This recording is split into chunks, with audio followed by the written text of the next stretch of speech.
महाराष्ट्रातल्या प्रत्येक व्यक्तीला जो प्रश्न पडलेला आहे की अजितदादांचा जो ॲक्सिडेंट होता तो एक अपघात होता का घात होता, हा प्रश्न प्रत्येक व्यक्तीला पडलेला आहे। काल मुंबईकडे येत असताना पिंपरी चिंचवडमध्ये जेव्हा माझी गाडी स्लो झाली, सिग्नल लागलं होतं, तेव्हा माझ्या लेफ्ट साईडला एका रिक्षा चालकाने त्याची रिक्षा थांबवली, खाली उतरला आणि माझी काच वर होती त्यामुळे काचेवर त्याने आवाज केला। काच खाली घेतल्यानंतर त्याने सांगितलं, अहो 9 तारखेला तुम्ही संध्याकाळी अजितदादांबद्दल काहीतरी सांगणार होता ॲक्सिडेंट बद्दल, त्याचं काय झालं? मी त्यांना सांगितलं काल नाही, म्हणजे 9 तारखेला नाही तर 10 तारखेला मी या बाबतीत मला काय वाटतं हे तिथं सांगणार आहे। या प्रेस कॉन्फरन्सच्या माध्यमातून आणि तुमच्या सर्वांच्या मदतीने लोकांपर्यंत मी आता पोहोचतोय। काही लोकांनी भावनिक होऊन काही व्हिडिओ टाकलेत। ते व्हिडिओ कसे आहे की दादा परत येतील, 6 जण विमानामध्ये होते, 6वी व्यक्ती दादा होते, जी बॉडी तिथं सापडली ती दादांची नव्हतीच, दादा आज येतील उद्या येतील। मला त्यांना सांगायचं आहे की आज जर दादा परत आले तर मी सुद्धा त्यांना घट्ट मिठी मारेल, पण ॲक्सिडेंट झाल्यानंतर 6 दिवस दररोज जेव्हा मी उठत होतो तेव्हा मला असं वाटत होतं काहीतरी घाणेरडं स्वप्न मी तिथं बघितलेलं आहे की दादांचा ॲक्सिडेंट झाला आणि ते फक्त स्वप्नच होतं आणि खऱ्या अर्थाने ही गोष्ट घडली नाही असं कुठेतरी मला तिथं वाटत होतं। कधीपर्यंत? जेव्हा दादांचा एक स्वेटर तो सुद्धा जळलेला, त्यांची चप्पल, त्यांचं घड्याळ जे दररोज ते घालायचे आणि ते घड्याळ दादा कधी पण त्यांचा जो वेळ असतो ते 15 मिनिटं पुढे ठेवायचे। 9 वाजलं त्या घड्याळात वाजले होते आणि ते जळलेलं घड्याळ बंद पडलेलं तिथं मी बघितलं आणि जे कोणी तिथं बघत होते त्यांच्या डोळ्यात अक्षरशः अश्रू होतं, कोणी निशब्द झाले होते, कोणाला काहीच बोलता येत नव्हतं। त्यामुळे मला सर्व लोकांना एवढंच सांगायचं आहे की जी घटना झाली नाही, जे दादांना झालं नाही आपल्या सर्वांना वाटतं तसं नसून ही घटना झाली आहे आणि आज दादा आपल्यामध्ये नसले तरी सुद्धा विचाराने ते आपल्या सर्वांबरोबर आहेत।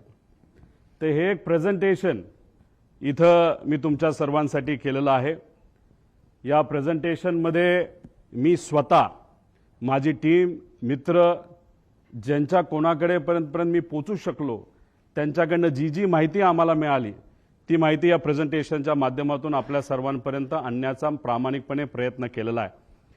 काही लोक म्हणतील ही कुठून आणली, कशी आणली?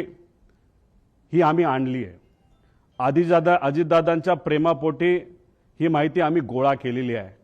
मी सरकारमध्ये नाही, आम्ही सरकारमध्ये नसलो तरी जे काही जमलं, कारण का शेवटी दादा असतील, साहेब असतील, आम्हा सर्वांना एवढंच सांगितलेलं आहे की प्रयत्न करत राहावा आणि तो प्रयत्न या प्रेझेंटेशनच्या माध्यमातून हाच केलेला आहे की खरं काय घडलं याची माहिती लोकांना पाहिजे, आम्हाला माहिती पाहिजे, म्हणून हा प्रामाणिक असा प्रयत्न तिथं केलेला आहे। माझ्यासारख्या छोट्याशा कार्यकर्त्याला जर एवढं जमत असेल तर मला असं वाटतं की जर सगळ्या रिसर्च एजन्सी, इन्व्हेस्टिगेशन एजन्सी जर सरकारने नाही तर सरकारमध्ये असणाऱ्या लोकांनी जर लावल्या तर लवकरात लवकर आपल्याला या बाबतीतलं रहस्य त्या ठिकाणी कळू शकतं। सुरुवात करत असताना आता दादांचा मुंबई ते बारामतीचा विमान प्रवास थोडक्यात दिलेला आहे। 210 किलोमीटर विमानाचं अंतर त्यांना तिथं कव्हर करायचं होतं।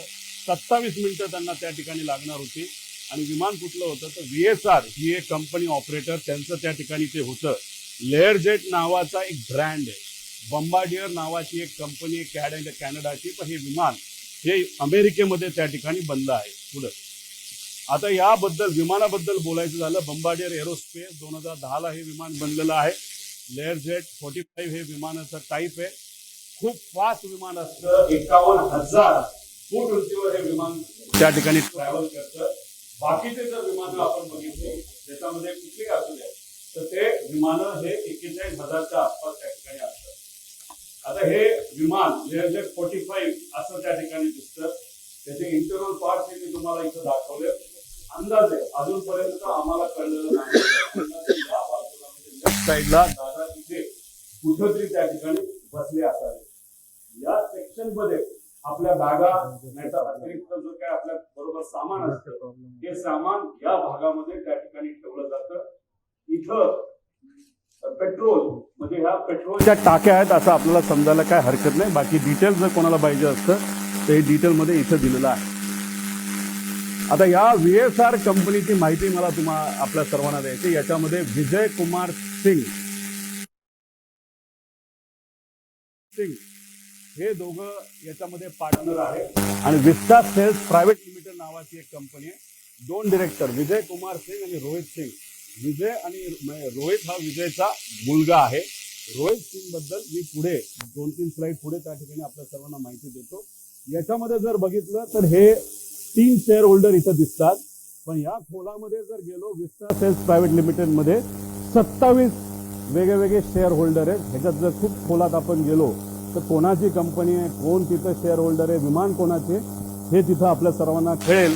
पण याच्या खोलामध्ये तिथं आम्ही जात नाही. त्या पद्धतीची माहिती आमच्यापर्यंत आहे. पण अजून खोलात जाऊन जर उद्या जाऊन लागलं तर ती माहिती आपल्या सर्वांना आम्ही देऊ शकतो.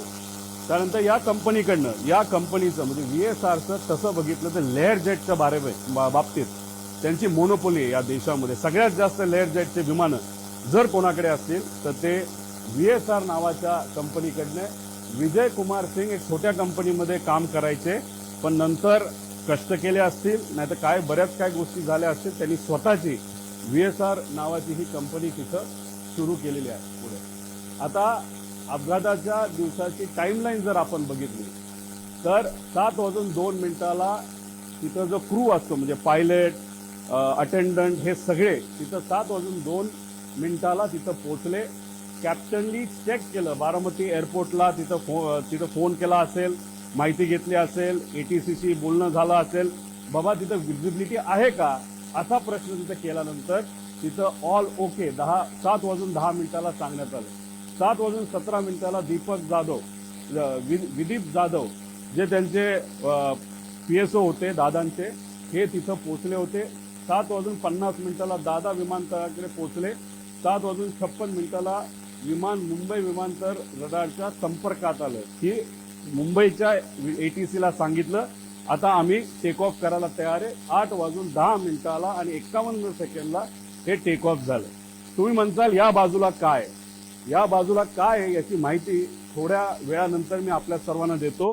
पण ही माहिती अतिशय महत्वाची आहे. एका ग्रुप चॅटची ही माहिती आहे आणि त्या ग्रुप चॅटवर खूप काही आपल्याला पुढे जाऊन कळणार आहे. नाव फक्त दिलंय, पुढचा नंबर तिथं मी दिलेला नाही पण नंबर सुद्धा तिथं आहे.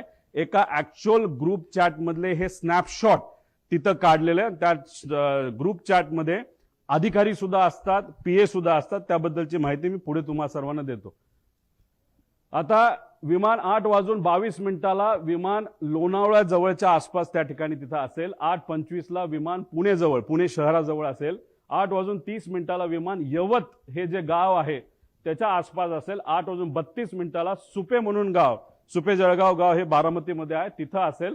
8:43 ते 8:45 दरम्यान दुर्दैवी घटना, खरंच जी घटना अतिशय आपल्या डोळ्यांमध्ये पाणी आणते ती घटना या टाइमच्या वेळेस त्या ठिकाणी घडली. 9 वाजता दादा गंभीर जखमी आहेत. ऍक्सिडेंट झाला हे आम्हाला कळलं होतं पण आमच्या सगळ्यांच्या मनात असं होतं की जखमी आहेत, हॉस्पिटलमध्ये आहेत पण जिवंत आहेत अशी कुठली बातमी आमच्या कानामध्ये यावी. तशी 9 वाजता ती बातमी सुरू होती. पण 9:45 पहिली बातमी आली ती म्हणजे दादांच्या निधनाची, जी ऐकल्यानंतर अक्षरशः मन पण सुन्न झालं आणि डोकं सुद्धा सुन्न त्या ठिकाणी झालं. आता ही माहिती म्हणजे हा जो प्रवास आहे, हा प्रवास हे जे एक सॉफ्टवेअर आहे नाहीतर ऍप आहे, ज्याच्याकडे विमान असेल त्यांना हे ऍप उघडता येईल. जो पायलट असेल हे ऍप उघडता येईल. युनिव्हर्सल ऍप आहे. याच्यामध्ये तुम्हाला सगळ्या विमानाची माहिती तिथं कळू शकते.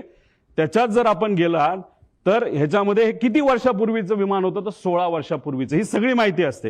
ह्याच्या आधी 2 दिवस म्हणजे 26ला आणि 25ला हे विमान कुठं गेलं होतं? मुंबई सुरतला एकदा गेलं, परत सुरत मुंबईला तिथं गेलं. म्हणजे हा जो विमानाचा प्रवास आहे ही घटना घडायच्या आधी तर सुरतला हे विमान तिथं जाऊन आलं होतं. आता हे महाशय म्हणजे हे जे मालक आहेत सिंग यांनी काय स्टेटमेंट दिलं? विमान चांगल्या स्थितीत होते आणि मेंटेन्ड होते, हा सगळ्यात महत्वाचा मुद्दा तिथं आहे. वैमानिक अनुभवी होते, हा दुसरा महत्वाचा मुद्दा त्याच्यामध्ये आहे. अपघात विजिबिलिटी इश्यूमुळे झाल्याची शक्यता आहे, हाही मुद्दा त्याच्यामध्ये त्या ठिकाणी आहे. आता या आमच्या ताई बारामतीच्या आहेत, त्यांचं काय स्टेटमेंट हे थोडंसं तुम्ही ऐकून घ्यावं. गावाकडून आलं होतं, पूर्ण असा विमानाचा आवाज वेगळाच येत होता नेहमी. म्हणजे यांचं आणि तिथं असणारे बरेच काही हे आहेत की त्यांचं असं मत होतं की रोज तिथं जे पायलटला शिकवलं जातं त्याची विमानं रोज ये जा करत असतात. दादांची विमानं बऱ्याच वेळा आलेली आहेत, मोठ्या मोठ्या व्यावसायिकांची विमानं आलेली, पण हे विमान जेव्हा त्या गावाच्या वरून गेलं होतं, एक तिथे जवळून गेलं होतं आणि त्याचा आवाज थोडा वेगळा आला होता. म्हणजे कदाचित मेंटेनन्सचा हा मुद्दा असू शकतो पुढे. आता हा व्हिडिओ तुम्ही डिटेलमध्ये बघा. हा व्हिडिओ एका ग्रामपंचायतीचा व्हिडिओ आहे. हे गोल दाखवलंय, तो जे विमान आलं सरळ झालं, ते तिथं टिल झालं आणि दुर्दैवी 11 सेकंदात ते खाली आपल्या सगळ्यांना पडलेला आणि तो स्फोट झालेला त्या ठिकाणी बघायला मिळाला. म्हणजे हा सगळा सीसीटीव्ही फुटेज हा आपल्या सर्वांना बघायला मिळतो आणि हे झालं, हे सीसीटीव्ही फुटेज आपल्याला मिळालं म्हणून आता आपण सर्वजण चर्चा करू शकतोय. हे सीसीटीव्ही फुटेज आलं नसतं तर जसं इतर प्लेन क्रॅश बद्दल नुसतं मोघमच बोललं जातं तसंच कदाचित या बाबतीत सुद्धा दुर्दैवाने बोललं जाऊ शकलं असतं. पण हा सीसीटीव्ही फुटेज आपल्या सर्वांसाठी अतिशय महत्वाचा आहे. आता याच्यामध्ये आपल्याला प्रश्न काय पडतात? म्हणजे मालक तर बोलून गेला की काय झालं असावं, हे असेल तर ह्याच्यामध्ये विमान काय बिघाड, म्हणजे ह्याच्यामध्ये काय बिघाड झाला होता ज्याच्यामुळे ते विमान स्टॉल झालं? स्टॉल झालं म्हणजे बंद पडून ते एका बाजूला त्या ठिकाणी वळलं. तर का ते स्टॉल झालं, असं का झालं? मेकॅनिकल फेल्युअर झाला असेल का? त्यानंतर टेक ऑफ पूर्वी विमान चेक करण्यात आले होते का? आपण कधी गाडी घराच्या बाहेर काढत असताना पेट्रोल आहे का, ऑइल आहे का, ह्या बेसिक गोष्टी बघतो. तसं विमान उडत असताना, उडवायच्या आधी त्याच्यामध्ये टेक ऑफ पूर्वी विमानाचं इन्स्पेक्शन एक मेकॅनिकल अधिकारी करत असतो. त्याचं कामच तेवढं असतं की विमान नीट आहे का, सगळ्या केबल लागल्यात का. जसं की लिफ्ट आपल्या घरी असेल नाही तर ऑफिसमध्ये असेल आणि त्याचं इन्स्पेक्शन जर करायचं असेल तर त्या ज्या केबल आहेत त्या नीट आहेत का, बटणं नीट दाबली जातात का, आणि समजा जर लाईट गेली तर लिफ्ट ऑटोमॅटिकली एका फ्लोअरला येऊन थांबते का, हे जे बेसिक लिफ्टमध्ये चेक केले जातात. हे तर 51,000 फीटला उडणारं विमान आहे आणि ह्याचं चेकअप तर करावाच लागतो. हे DGCA सुद्धा सांगितलेलं आहे. जगातल्या प्रत्येक देशामध्ये हे आपल्याला तिथं फॉलो करावं लागतं. त्यामुळे टेक ऑफ पूर्वी याचं काय चेकअप झालं होतं का? चेक करणारे कर्मचाऱ्यांना आता आपल्याला पकडावं लागणार आहे, बोलावं लागणार आहे, चर्चा करावी लागणार. ते आम्ही करू शकत नाही, पण जी कुठली एजन्सी आता सरकारने दिलेली आहे त्या एजन्सीला तिथं असणारे जे कोणी चेक करणारे कर्मचारी आहेत त्यांच्याशी तिथं आपल्याला बोलावं लागेल. टेक लॉग हा प्रत्येक विमानाचा टेक लॉग हा केला जातो. टेक लॉग असेल तो जो अधिकारी आहे मेकॅनिकल इन्चार्ज तो सही करतो आणि विमान चालक जे असतात को पायलट आणि मेन पायलट हे त्याच्यावर तिथं सही करतात. टेक लॉग सुद्धा आता आपल्याला शोधायचं आहे. आणि विमान हे जे होतं ते एअरवर्दी होतं का, म्हणजे विमान उडण्याच्या लायकीचं होतं का, असा एक वेगळा रिपोर्ट हा DGCAचा असतो. तो सुद्धा तिथं बघण्याची जरूरत आहे. रुटीन लाईन मेंटेनन्स हा करावा लागतो. एक मेन मेंटेनन्स, इंजिन काढावं लागतं, घालावं लागतं, ऑइल चेक करावं लागतं सगळं. आणि त्यानंतर हा रुटीन मेंटेनन्स, कुठलंही प्रवास झाल्यानंतर ते विमान चेक करावं लागतं, त्याला रुटीन मेंटेनन्स बघावं लागतं. आणि हे अतिशय क्रिटिकल एरिया असतो हा पोलिसांचा विमानाचा. तिथं सगळीकडे सीसीटीव्ही कॅमेरा असतात. तिथं मोठ्या मोठ्या इंडस्ट्रियलिस्टचे विमानं ठेवलेली असतात आणि तिथं सगळीकडे हँगरच्या बाहेर आणि हँगरच्या आत सीसीटीव्ही कॅमेरा त्या ठिकाणी असतात. त्यामुळे ते सीसीटीव्ही कॅमेरा कुठे आहेत, कसे आहेत, कोण मेंटेन करत होतं, खरंच विमानाला कुणी हात लावला होता का, चेकिंग झालं होतं का, हे सगळं तिथं बघण्याची आपल्या सर्वांना जरूरत आहे. आणि विमानाचा हेवी बेस मेंटेनन्स हा कधी केला, कसा केला, काय केला, त्याला विमान कंपनीली सुद्धा शेड्यूल दिला असतं आणि त्या शेड्यूल प्रमाणेच आपल्याला मेंटेनन्स हा करावा लागतो. ते झालं होतं का, त्याचा रिपोर्ट कुठे आहे. आणि हे रिपोर्ट का मागतोय, कारण का हे जे VSR कंपनी आहे त्या VSR कंपनीमध्ये अनेक एक्स DGCIचे लोक काम करतात, नाहीतर त्यांचे कन्सल्टंट आहेत. त्यामुळे आम्हाला भीती अशी आहे की आतापर्यंत गेल्या 13-14 दिवसामध्ये काहीच झालं नाही, फक्त CCTV गोळा केलेले आहेत. बाकी ह्यांनी अजून सुद्धा रिसर्च नाही तर इन्व्हेस्टिगेशन काही झालेलं नाही. आणि असं जर टाइमपास करत राहिले तर मग हे सगळं मॅन्युपुलेट केलं जाऊ शकतं. हे सगळे खोटे रिपोर्ट हे केले जाऊ शकतात. त्यामुळे रिपोर्टवर फक्त विश्वास ठेवून चालणार नाही, सगळे CCTV आपल्याला त्या ठिकाणी बघावं लागतील. आता ह्याच्यामध्ये या कंपनीचा इतिहास आपण तिथं बघू. तुम्हाला आठवत असेल 2023ला एक ऍक्सिडेंट झाला होता. ते कुठलं विमान होतं, लेअर जेटचं विमान होतं. बघा इथं आता ते विमान तुम्हाला क्लिअरली दिसेल नाही दिसेल माहित नाही, हे पडलं, हे घसरत गेलं, पाऊस इथं पडत होता, स्पीड खूप होतं, विमानचा टाईप लेअर जेटचाच होता. आता काही लोक लगेच टीव्हीवर बोलायला लागले होते की अरे बारामतीचं जे विमान आहे त्या ILS सिस्टम नाहीये, असं बरेच रिसर्च अभ्यासू लोक म्हणायला लागले. बरोबर आहे, पण त्याच विमानतळावर बऱ्याच वेळा अनेक वेळा मोठे इंडस्ट्रियलिस्ट पासून सगळे तिथं उतरलेले आहेत ILS सिस्टम नसताना. आणि ILS सिस्टम बद्दल आपण चर्चा करतोय तर हा ऍक्सिडेंट जिथं झाला मुंबईला, तिथं तर हायली ऍडव्हान्स सिस्टम आहे, ILS सिस्टम सुद्धा आहे, तरी सुद्धा हा अपघात झाला कसा. त्यामुळे फक्त ILS सिस्टम बारामतीला नाही म्हणून ते ढकलून त्या ठिकाणी चालणार नाही. आता हा ऍक्सिडेंट झाला, कसा झाला, काय झाला, व्हिजिबिलिटी वर ढकलून मोकळे झाले विमानाचे, अजून पाऊस होता, हे होतं. मग ILS सिस्टम असताना पाऊस होताना सुद्धा बाकी विमानं लँड होऊ शकत होते. मग आमच्या VSR या कंपनीचं लेअर जेटचं विमान का लँड होऊ शकलं नाही आणि का घसरत गेलं, याचा अभ्यास कुठं ना कुठं त्या ठिकाणी करावा लागेल. 2023चा हा विषय. मग आतापर्यंत रिपोर्ट आला असेल, आतापर्यंत एन्क्वायरी क्लिअर झाली असेल, तो रिपोर्ट मीडियाकडे आला असेल, तो रिपोर्ट कंपनीली जे लोक आत होते, ज्या कंपनीला ते भाड्यावर घेतलं होतं त्या लोकांना दिला असेल, अशी अपेक्षा आपण करू. कारण 2 वर्ष एवढा मोठा अपघात होऊन हे कुठेही रिपोर्ट कोणी दाबू शकत नाही. बघूया काय झालं पुढं.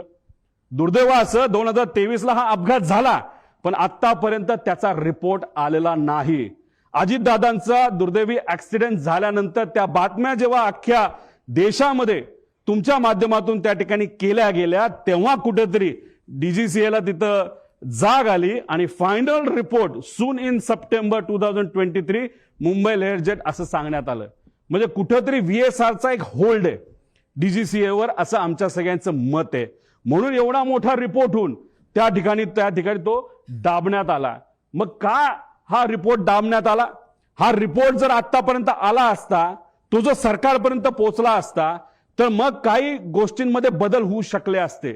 आणि मग आज आपले अजितदादा, माझे काका, हे आज आपल्या सर्वांमध्ये इथं असू शकले असते. पण हा रिपोर्ट न झाला, न त्याच्यावर चेक झालं, कसं घडलं याचा कुठेही अभ्यास त्या ठिकाणी झाला नाही. हा रिपोर्ट आजपर्यंत दाबला असं आमच्या सगळ्यांचं त्याच्यामध्ये म्हणणं आहे. बरं ठीक आहे, भारताने हा रिपोर्ट दाबला. मग आता इंटरनॅशनल लेवलला काय झालं ह्याचा अभ्यास तुम्ही बघूया. EASA European aviation safety agency, ह्यातले काही विमान आहेत, लेगेसी आहे, ग्लोबल आहे, जे विमानं दुबईला पण पोहोचू शकतात, लंडनला सुद्धा पोहोचू शकतात, एवढी मोठी विमान आहेत. तुम्ही बघितलं असेल जेव्हा माझ्या मतदारसंघामध्ये एक फार मोठे क्रिकेटर हे आले होते, एक फार मोठं विमान घेऊन तिथे मी गेलो होतो आणि ते विमान हे लंडनला सुद्धा लँड होतं. आणि ते कोणाचं होतं? ते VSRचं होतं.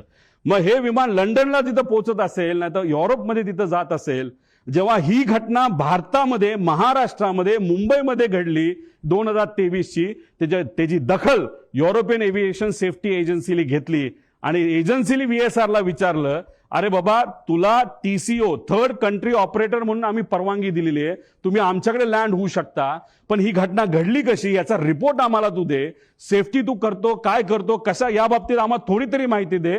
दुर्दैवाने आतापर्यंत ती माहिती ही या मोठ्या एजन्सीला, या VSR कंपनीला दिलेली नाही.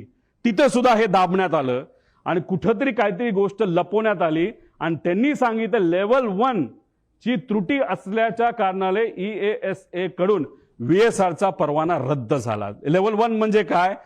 सगळ्यात बेसिक सेफ्टी, ज्याच्यामुळे ऍक्सिडेंट होऊ शकतो, विमान पडू शकतं, माणूस जाऊ शकतो, याला लेवल 1 ची सेफ्टी त्याच्यामध्ये म्हणतात आणि ते तिथं झालं. आता there is major non compliance, त्याने हे direct serious risk to flight safety immediate corrective action required, त्याशिवाय आम्ही उडून देणार नाही असं युरोपियन एजन्सीने सांगितलं. आणि त्यांनी काय केलं, सस्पेंडेड ऑपरेशन, ग्राउंडेड एअरक्राफ्ट, सगळे अप्रुव्हल्स आणि सर्टिफिकेट काढून टाकले. सगळा मेंटेनन्स आणि त्याच्या फ्लाईट ऍक्टिव्हिटीज त्या युरोपमध्ये होत्या सगळ्या बंद करून टाकल्या. आता हे जर युरोपची कंपनी करू शकते, हे महाराष्ट्रात घडलं, देशात घडलं, तरी VSR अजूनपर्यंत का विमानं उडवते असा प्रश्न आमच्या सगळ्यांचा आहे. माझे काका गेले, आपले दादा त्याच्यात गेले, पण आज VSRच्या माध्यमातून सीएमांची फ्लाईट तिथे घेतल्या जातात, सगळ्या मंत्र्यांच्या फ्लाईट घेतल्या जातात, तिथं दुसरे उपमुख्यमंत्र्यांच्या फ्लाईट घेतल्या जातात. त्यांच्या सेफ्टीबद्दल तर आपण विचार केला पाहिजे. एक नेता आमचा गेला, पण बाकी नेत्यांचं काय? मग ह्या VSRला अजूनपर्यंत का परवानगी दिली जाते? त्यांचा एवढा होल्ड की अजितदादांचा ऍक्सिडेंट होऊन सुद्धा त्यांना तिथं थांबवलं जात नाही. ESA सारख्या मोठ्या एजन्सीली त्यांचा रद्द परवाना करून सुद्धा त्यांना तिथं परवानगी दिली जाते.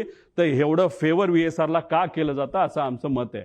मग आम्ही काय केलं, एक्स पायलट, जे पायलट VSR कंपनीमध्ये काम करत होते, जे इंजिनियर VSR कंपनीमध्ये काम करत होते, DGCAचे एक्स अधिकारी जे VSRला ओळखून होते, या सर्व लोकांची चर्चा केल्यानंतर, तुमच्यातले काही अभ्यासू आणि रिसर्च करणारे पत्रकार सुद्धा अशा लोकांना भेटल्यानंतर ह्या गोष्टी समोर आल्या. फ्लाईट ड्युटी टाइम लिमिटेशन, 12 तास गॅप लागतो. जर मी पायलट असेल आणि मी जर उडवलं असेल तर 12 तासानंतरच फ्लाईट उडू शकतो. पण ही कंपनी VSR कंपनी हे जे रिपोर्ट असतात FDTL हे मॅन्युपुलेट करतात. म्हणजे फक्त आकड्याचा खेळ त्या ठिकाणी केला जातो आणि 6 तासापूर्वी सुद्धा जर एखादा पायलट आला असेल तर त्याचा कदाचित इन्सेंटिव्ह दिलं जातं, नाही तर तुला नोकरीवरनं काढतो असं सांगितलं जातं आणि लगेचच त्याला तिथं विमानात बसवलं जातं. त्यानंतर कॉकपिट व्हॉइस रेकॉर्डिंग, म्हणजे एक असतो ब्लॅक बॉक्स. ब्लॅक बॉक्समध्ये फक्त आवाज स्टोअर होतो असं नाही, आवाजाबरोबर ते जे इक्विपमेंट्स आहे ते कसे बिहेव करत होते, कुठं काय एक्सेलरेशन होतं, स्पीड काय होतं, आपली पोझिशन काय होती, कुठला काटा कुठं होता, हे सगळं ब्लॅक बॉक्समध्ये तिथं येतं. पण नॉर्मली जर आपल्याला कॉकपिट व्हॉइस रेकॉर्डर हे साधे रेकॉर्डर असतात, त्यात कॉकपिटमध्ये काय झालं, संभाषण काय झालं याची माहिती आपल्याला देता येते. VSR मध्ये कॉकपिट व्हॉइस रेकॉर्डर सिस्टम हे बंद ठेवलं जातं. त्यानंतर चेकलिस्ट टेकलॉग हा मेंटेन नीट केला जात नाही, तर मॅन्युपुलेट केला जातो. स्टँडर्ड ऑपरेटिंग प्रोसिजर SOP त्यांचं कुठेही नाही. आणि कॉस्ट कटिंगमध्ये हे महाशय, ही कंपनी अतिशय माहिर आहे. त्याच्यामध्ये मेंटेनन्समध्ये कमतरता दाखवणं, नाही तर कुठलंही विमान, नाही तर हेलिकॉप्टर घ्या, ते हेलिकॉप्टर जर आपल्याला उडवायचं असेल तर त्याच्यामध्ये तास दिले जातात. 2200 तास ब्रँड टू ब्रँड, नाही तर 2500 तास. ते झाल्यानंतर इंजिन चांगलं असलं काही नसलं तर पूर्ण इंजिन 6 कोटी रुपयाचं एखाद्या सिंगल इंजिन हेलिकॉप्टरचं आपल्याला बदलावंच लागतं. तसं इथे असतं. पण या कंपनीकडनं तिथं टायमिंग हे कुठेतरी चेंज केले जातात, मॅन्युपुलेट केले जातात आणि त्यामुळेच कुठेतरी ही घटना घडतात असं आमच्या सगळ्यांचं त्याच्यामध्ये मत आहे. आता गो अराउंड, आता अजितदादांना घेऊन हे विमान फ्लाय करत होतं VVIP, म्हणजे ज्यांना Z सिक्युरिटी, Z+ सिक्युरिटी आहे, अशा व्यक्तीला हे विमान घेऊन चाललं होतं. विमान उडत असताना जर तिथं व्हिजिबिलिटीचा इश्यू असेल नसेल तरी त्या पायलटला 2 स्टेशन द्यावं लागतात. एक जिथं चाललाय तिथं आणि बॅकअप एअरपोर्ट तुम्हाला सांगावं लागतं. कदाचित ह्यांनी मुंबई ते एअरपोर्ट दिलं असेल, नाही तर हैदराबाद तिथं दिलं असेल. आता तिथं गो अराउंड करत असताना एकदा ट्राय केला, दुसऱ्यांदा कदाचित त्यांना ते दिसलं नसावं, त्यांनी सांगितलं हो दिसलं, पण दिसलं नसावं, तर तिसऱ्यांदा राऊंड घ्यायला पाहिजे होता, पण ह्यांनी तो घेतला नाही. दुर्दैवाने सेकंड अटेम्प्टलाच त्यांनी तो प्रयत्न केला. जी घटना घडली ती घडली. आणि दुसरं कसं असतं, ह्यांना पुढे कुठे जायचं होतं, अजित काकांना घेऊन हे कुठं जाणार होते, बारामतीला जाणार होते आणि बारामतीवरनं हे कुठं जाणार होते, शमशाबाद ते पटना, तिथं कोणतरी व्यक्तीला तिथं घेऊन जाणार. म्हणजे ह्यांना घाई होती, नाही बाबा जायचंच आहे, नाही तर 10 लाख रुपये आपलं जे भाडं आहे ते त्याच्यामध्ये बुडू शकतं. आपण पुण्याला गेलो तर हे भाडं आपण बारामतीला पोहोचू शकलो नाही, तेही पैसे आपल्याला मिळणार नाही. म्हणून कुठंतरी या कंपनीकडनं या पायलटवर प्रेशर होतं असंही आपल्याला त्या ठिकाणी बोलता येईल. आता दुसरं स्टॉल वॉर्निंग सिस्टम, म्हणजे याच्यामध्ये एखादं विमान स्टॉल होण्यापूर्वी आपल्याला एक अंदाज येतो, काही ती गडबड त्याच्यामध्ये होते. हे विमान स्मार्ट विमान असतं आणि ह्याच्यातली ही जी काय स्टॉल वॉर्निंग सिस्टम आहे, आमचा प्रॉपर इंटेल आहे. आमचं काही लोकांशी तिथं बोलणं झालंय, फक्त त्यांनी सांगितलं आमचं कृपा करून तुम्ही नाव नका सांगू, आमच्या नोकऱ्या तिथं जातील. त्यांची चर्चा अशी, जे विमान अजित काकांना घेऊन तिथं ते ऍक्सिडेंट झालं त्याच्यामध्ये ही जी स्टॉल वॉर्निंग सिस्टम ती बंद होती.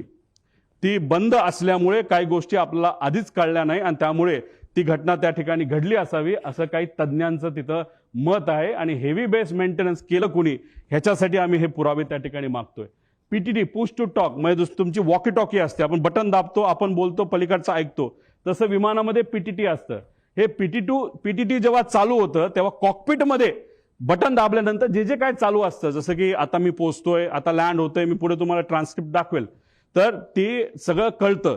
तर जेव्हा मेन पायलट हा जर कपूर असेल तर पाठक ज्या पायलट होत्या ह्या को पायलट होत्या. को पायलट जनरली ते इंटरॅक्शन करतात एटीसीची. तेव्हा ती पीटीटी त्यांनी दाबलं होतं, तेव्हा त्या वातावरणामध्ये ते जेव्हा शेवटचं वाक्य ओ शिट होतं तेव्हा सुद्धा त्याच्या आधी सुद्धा त्या विमानामध्ये कुठंच ही वॉर्निंग सिस्टीमचा आवाज येत नव्हता.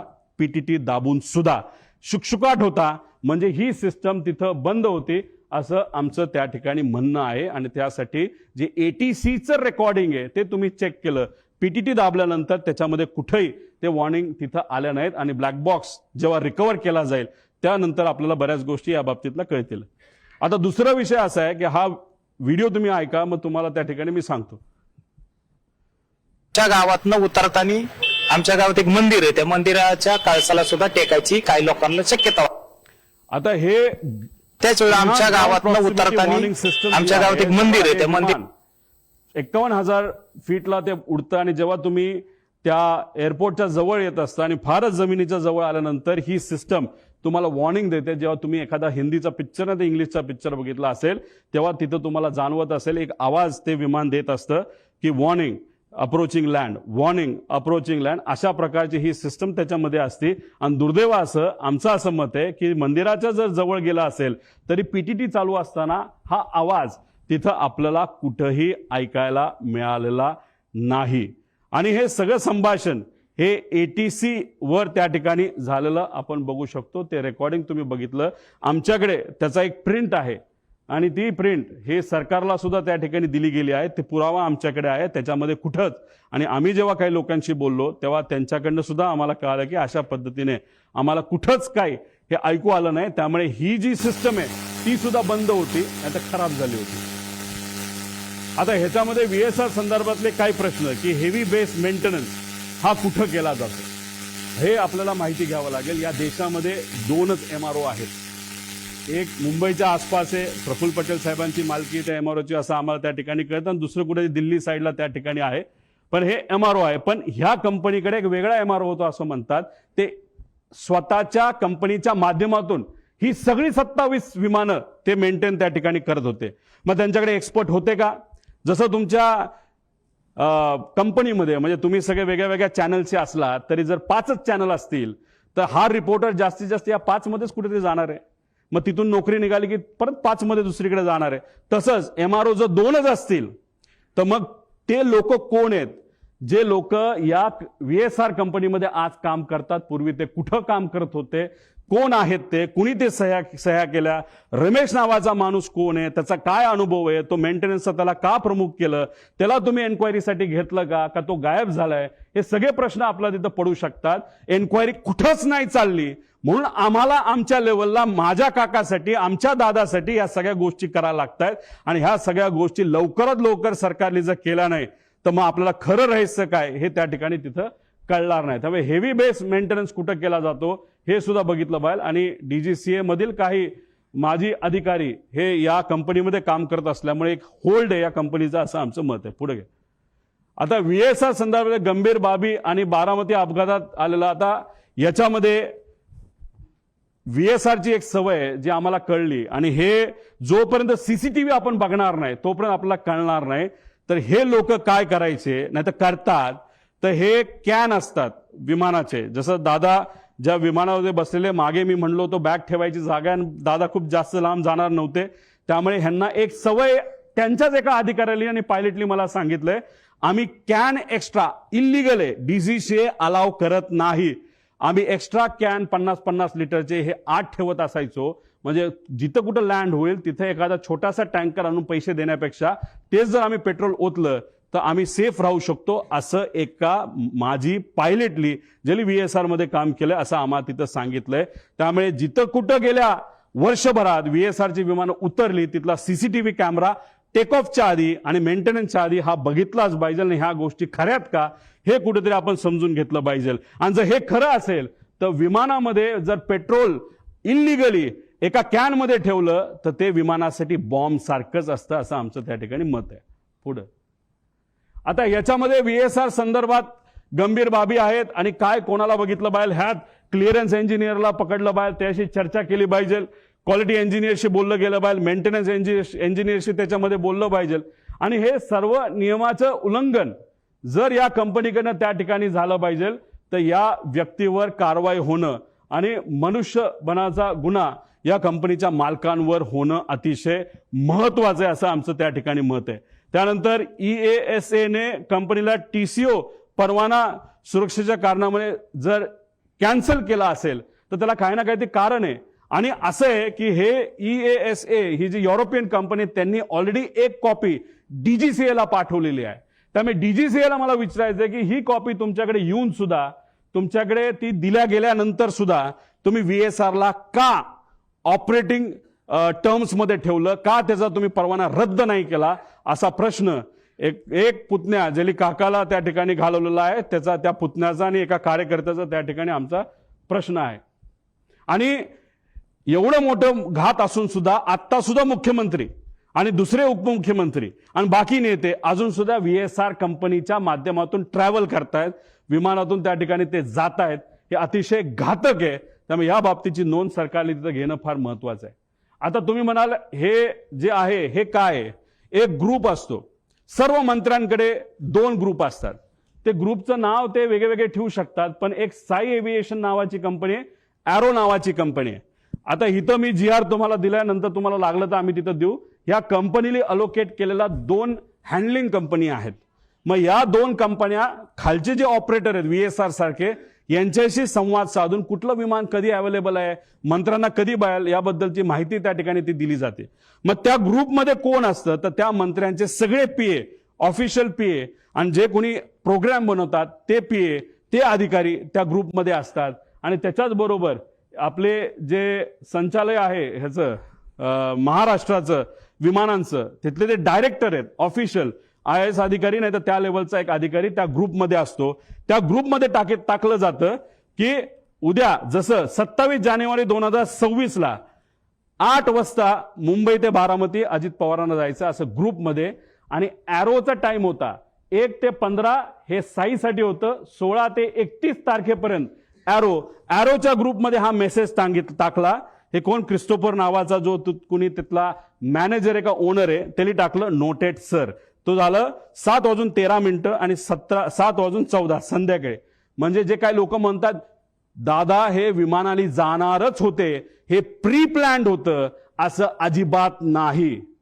आदल्या दिवशी संध्याकाळी 27 तारखेला संध्याकाळी 7:13 वाजता ठरलं की अरे आता खूपच उशीर झालेला आहे, आता उद्या विमानाला गेल्याशिवाय गत्यंतर नाही. नाहीतर दादा गाडीली जे काय प्लॅनिंग केलं होतं, तुम्ही तिथला CCTV बघा देवगिरीचा, तिथं तुम्हाला दिसेल सगळ्या गाडी या लाईनीमध्ये लागल्या होत्या. दादाचा अंदाज होता 5, 5:30 ते 6 पर्यंत आपल्याला गाडीली पुण्यापर्यंत जायचं आणि पुण्यातून बारामतीला गाडीली त्या ठिकाणी जायचं. तरी सुद्धा उशीर झाला म्हणून हा ग्रुपवर मेसेज टाकला आणि हे ग्रुप अशा पद्धतीने त्या ठिकाणी चालवले जातात. आता हे एरो नावाचा कंपनी कोणाची हे आपल्याला पुढे जाऊन बघावं लागेल.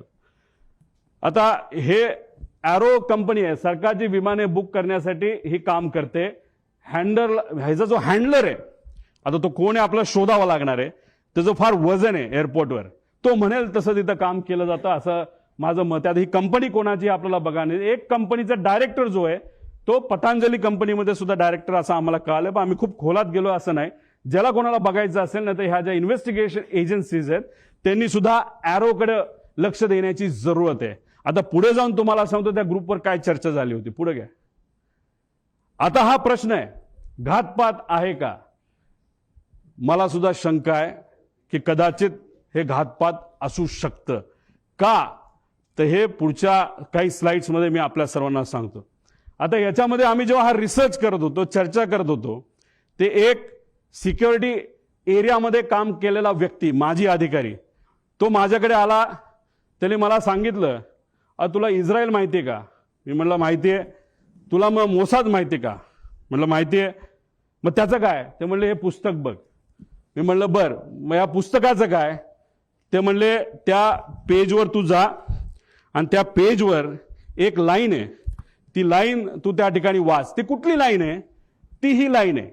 आता डेगन नावाचा जो माणूस आहे तो एक एजंट आहे. एजंट म्हणजे कोण? जो एखाद्या व्यक्तीला असॅसिनेट नाहीतर एखाद्या व्यक्तीला मारायचं असेल प्लॅनिंगली, तर हा तो डेगन नावाचा एजंट आहे. त्याचं सगळ्यात उत्कृष्ट पद्धत मारायची काय असते त्या डेगन नावाच्या पुस्तकात दिलेलं आहे की sometimes it's most effective to kill the driver and that's that. त्याचा अर्थ की एखाद्या व्यक्तीला आपल्याला जर मारायचं असेल तर सगळ्यात सोपा मार्ग कुठला असेल तर त्या व्यक्तीचा जो चालक आहे त्याला जर आपण मारलं तर विषय संपला.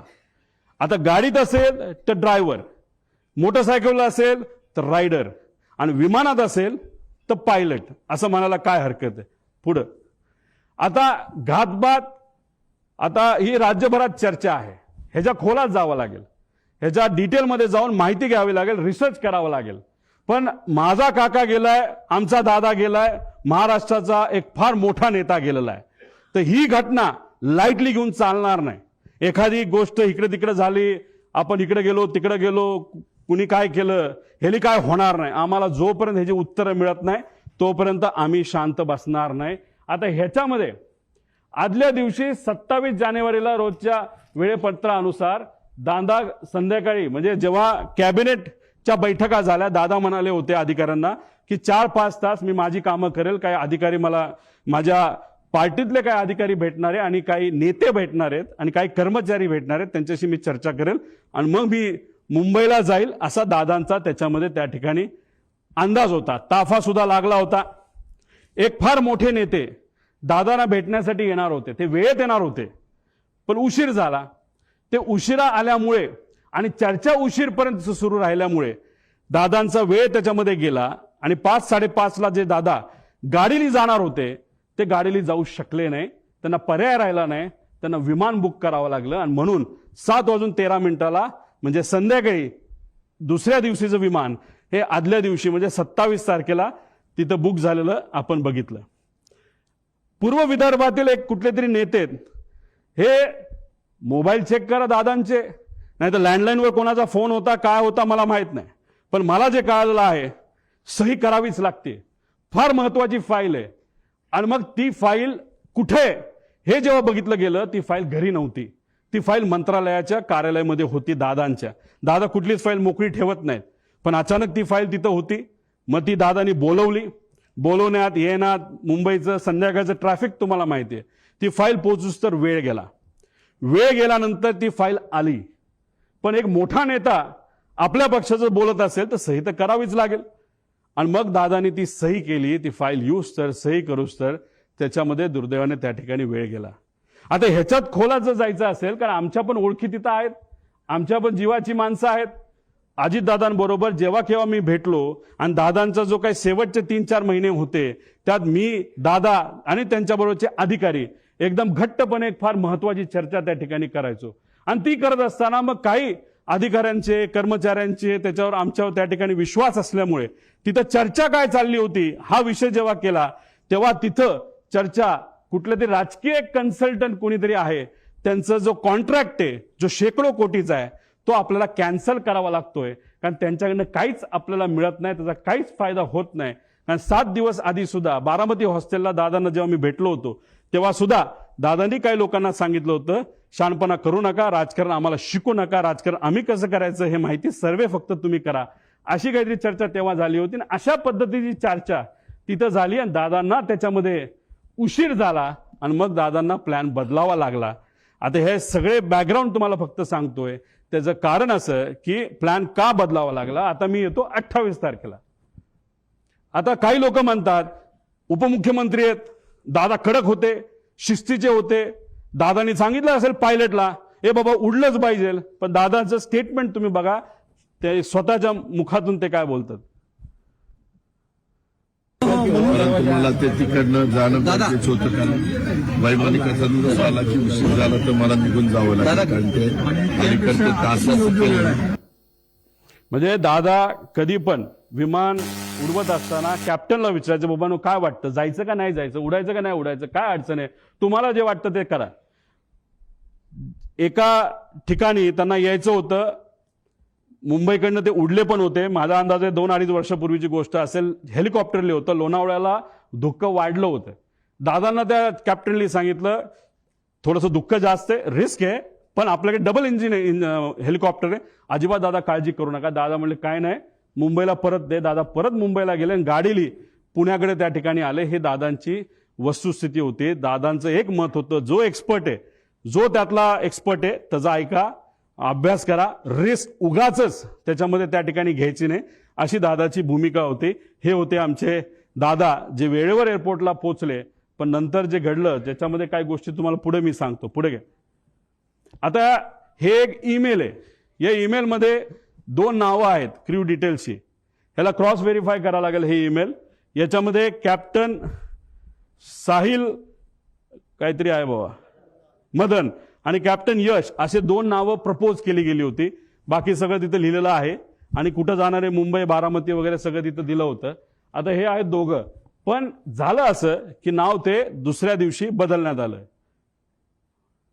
हे आहेत मदन. मग त्यांच्या मिसेसली एक मेसेज ते सोशल मीडियावर टाकलं होतं की मदनचं नाव जेव्हा सुरू झालं होतं तेव्हा त्यांच्या मदनच्या नावाने तिथं सुरू झालं होतं की वाईट वाटतं, दुर्दैवी त्यांची मृत्यू झाला. मग त्यांच्या मिसेसली ते तिथं टाकलेलं आहे. आता हे दोघांची नावं होती, पण मग हे त्यांना त्या ठिकाणी नियुक्ती झाली, म्हणजे पाठक आणि कपूर यांचं नाव तिथं आलं. तर मग आमचा विषय आहे, आणि कधीच तुम्ही बघितला असेल, कपूरचे कुठला तरी मित्र कुठेतरी बोलत होता की बाबा कपूर आदल्या दिवशी बाहेरून आला होता भारताच्या, तो उडवणारच नव्हता, पण मग त्याला अचानक सांगितलं आणि मग त्यांनी उडवायला घेतलं विमान, असं तुम्ही कुठेतरी ऐकलं असेल. तर मग आमचा प्रश्न असा आहे की मग टेक ऑफ पूर्वी मुख्य पायलट हे का बदलले गेले आणि मग का असं नाव चेंज त्या ठिकाणी केलं गेलं. आणि जर टेक ऑफ करायचं असेल तर त्या पायलटला आधीच यावं लागतं. आणि तिथं असं सांगितलं होतं की हे 2 पायलट हे ट्रॅफिकमध्ये 6:30 वाजता सकाळी अडकलेत आणि ते येऊ शकत नाहीत, म्हणून दुसरे पायलट आम्हाला द्यावं लागलं, अशी कुठेतरी एक स्टेटमेंट आम्ही सोशल मीडियावर आणि काही मीडियाच्या माध्यमातून तिथं ऐकली होती आणि काही अधिकाऱ्यांनी सुद्धा त्या ठिकाणी सांगितलं होतं. पुढे घ्या. आता हे व्यक्ती आहेत, 7 वाजता हे क्रू तिथं पोहोचलं. आता अप्रुव्हल कधी आलं तर 12:30 ओके, विमान मध्यरात्री 12-12:30 वाजता की विमान फायनल झालंय, क्रू फायनल झाली आणि त्यांनी सांगितलंय की ओके. सकाळी त्यांनी 7 वाजता मेसेज केला की क्रू हे एअरपोर्टला पोहोचले आहेत. मग आता प्रश्न आम्हाला असे निर्माण होतात, पुढे घ्या, की हे जे 2 पायलट आहेत जे ट्रॅफिकमध्ये अडकले असं म्हणतात, मग कुठं होते, त्यांचा CDR तुम्ही काढलाय का? ट्रॅफिक पोलीसच्या बऱ्याच ठिकाणी तिथं CCTV कॅमेराज आहेत, ते तुम्ही तिथं बघितले का? मग हे 2 ट्रॅफिकमध्ये अडकले, तर मग हे 2 काय एअरपोर्टलाच राहायला होते का? एअरपोर्टच्या जवळ राहायला होते का? मग हे दोघं तिथं कसे आले? असा बरेच काही प्रश्न आम्हाला तिथं पडतात.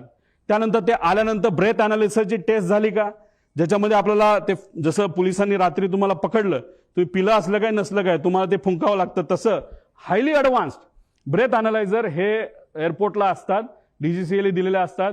त्याचा फोटो सुद्धा निघतो. ते CCTV आहेत का, तोच तो होतो का, त्याचं ब्रेथ अनालिझर केलं का, तिथं कॅमेरा आहेत का, कॅमेराचा रेकॉर्ड कोणाकडे आहे, त्यानंतर विमानाकडे गेल्यानंतर तिथं चेक करत असताना ते रेकॉर्ड आहेत का. 7 वाजता ते पोहोचले असतील, दादा जर 8ला पोहोचले असतील तर 1 तासाचा वेळ आहे, त्यात त्यांनी विमानं चेक केली आहेत का, विमानात काय वेगळं ठेवलंय का, असे बरेच प्रश्न त्याच्यामध्ये आम्हाला त्या ठिकाणी निघतात. आणि हे सर्व गोष्टी आता बघण्याची जरूरत आहे असं आमचं मत आहे. आणि कोणतरी असं म्हणलं होतं की कपूर हे हाँगकाँगवरनं आले होते, मग ते खरंच आले होते का इंटरनॅशनल फ्लाईटवरनं, हे सुद्धा बघण्याची जरूरत आहे. कारण इंटरनॅशनल फ्लाईटवरनं जर एक व्यक्ती ज्याला दारू प्यायची खूप सवय असं ऐकलं होतं आणि पुढेही काही पुरावे त्याच्यामध्ये आहे, मग इंटरनॅशनल फ्लाईटवर दारू दिली जाते, मग तो पिऊन आला होता का, अशा सगळ्या गोष्टी बघण्याची जरूरत आहे. कदाचित त्यांच्या परिवाराला असं वाटत असेल मी काहीतरी वेगळं बोलतोय. मला त्यांना एवढंच सांगायचं, आमचा तो हक्क आहे, आम्ही परिवारातली लोक आहेत, आमच्या शंका जर असतील तर शंकेचं निरसन हे झालंच पाहिजे, कारण आम्ही आमचा माणूस गमावलेला आहे, तुम्ही तुमचा माणूस गमावलेला आहे.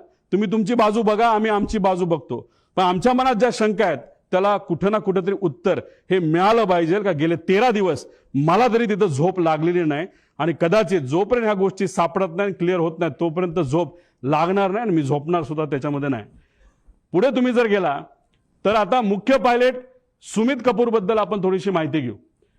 मार्च 10 दिल्ली बेंगळुरू विमान उडण्यापूर्वी त्याला प्री फ्लाईट अल्कोहोल टेस्टमध्ये त्याला पकडण्यात आलं. पुन्हा 7 एप्रिल 17 दिल्ली गुवाहाटीचं विमान उडवत असताना त्याचं टेस्टिंग जेव्हा केलं तेव्हा तो सापडला. तुम्ही मला तिथं सापडला इथं का नाही? ह्या सगळ्या कमर्शियल फ्लाईट्स होत्या असं आम्हाला कळतंय. कमर्शियल फ्लाईट्सवर बऱ्याच गोष्टी स्ट्रिक्ट असतात. प्रायव्हेट फ्लाईटला कदाचित तेवढ्या स्ट्रिक्ट नसाव्या असं वाटतं. 3 वर्ष त्याला निलंब करण्यात आलं. त्याच्याबरोबर काम करणाऱ्या एका व्यक्तीला आम्ही जेव्हा बोललो त्यांनी सांगितलं लेअरजेट म्हणजे उद्या जर मला ग्लोबल नावाचं विमान उडवायचं असेल तर मला त्याचं ट्रेनिंग घ्यावं लागतं, त्या कंपनीकडे जावं लागतं. तसंच हा सीपी म्हणजे कमर्शियल पायलट असल्यामुळे बोईंग एअरबस उडवत असेल आणि तिथं लेअरजेट उडवायचं असेल तर त्याला अमेरिकेत लेअरजेटची फॅक्टरी म्हणजे बंबार्डियरची फॅक्टरी असल्यामुळे अमेरिकेत जाणं महत्वाचं होतं. तो तिथं गेला. मला जे कळालंय तिथं गेल्यानंतर दुर्दैव असं त्यांनी इतकी दारू पिली का काहीतरी असं मला कळालंय. हे क्रॉस व्हेरीफाय करावं लागेल की त्यांना ट्रेनिंगला जाता आलं नाही. हे रिपोर्ट आता आपल्याला काढावं लागतील खरंच हे घडलं होतं का आणि त्यांना परत ट्रेनिंगला पाठवण्यात आलं असंही आम्हाला त्याच्यामध्ये त्या ठिकाणी कळलं होतं. आता इतर पायलटली लेझर जेटची परीक्षा अमेरिकेला सांगितलं. आता एक बडा नेता जो सांत्वन करण्यासाठी घरी आला होता त्यांनी सांगितलं हाच महाशय माझं सुद्धा विमान हेच VSR कंपनीचं हे नांदेडला हे घेऊन चालले होते आणि ज्या पद्धतीने त्या कपूरली लँडिंग केली त्याच्यावरनं मी VSRला कंप्लेंट केलेली आहे. हा मोठा नेता कोण, नांदेडला कधी गेला होता, खरंच त्यांनी कंप्लेंट केली का हे आपल्याला त्याच्यामध्ये बघावं लागेल. सत्तेतला एक मोठा नेता त्याच्यामध्ये आहे. त्यानंतर ट्रॅक रेकॉर्ड फारच वाईट होतं. तरी मग या व्यक्तीला तिथं अजितदादांचं विमान नाही तर VIPचं, उद्धव ठाकरे साहेबांचं, फडणवीस साहेबांचं, एकनाथ शिंदे साहेबांचं, ऍक्टरचं ह्या सगळ्यांचं विमान का उडवायला दिलं असा प्रश्न आमचा तिथं आहे. पुढं आता ह्याच्यामध्ये तुम्ही जर बघितलं असेल तर VK सिंग म्हणजे हा मालक त्यांचा एक ग्रुप आहे व्हॉट्सअपचा. त्या ग्रुपवर आम्ही ही माहिती काढली. कशी काढली काय काढली हे नका मला विचारू पण ही माहिती आहे. आता तुम्ही म्हणाल ही माहिती तुम्ही देत आहात तरी ते डिलीट केलं तर काय? तुम्ही व्हॉट्सअप किती डिलीट करा सगळी माहिती कळते. त्यामुळे जो कोणी तिथे इन्व्हेस्टिगेट करणार आहे हा ग्रुप कुठला, हा ग्रुप कोणाचा, त्या ग्रुपवर कोण आणि गेल्या 2 वर्षामधल्या त्याच्यावरच्या ज्या काही डिस्कशन आहेत हे लोकांसमोर त्या ठिकाणी आल्या पाहिजे. ह्याची एक डिस्कशन ह्याच्यामध्ये तुम्ही बघितली. Today once again a important flight had to be cancelled as number 1 of PSC has been found to be badly drunk. दारू पिला होता.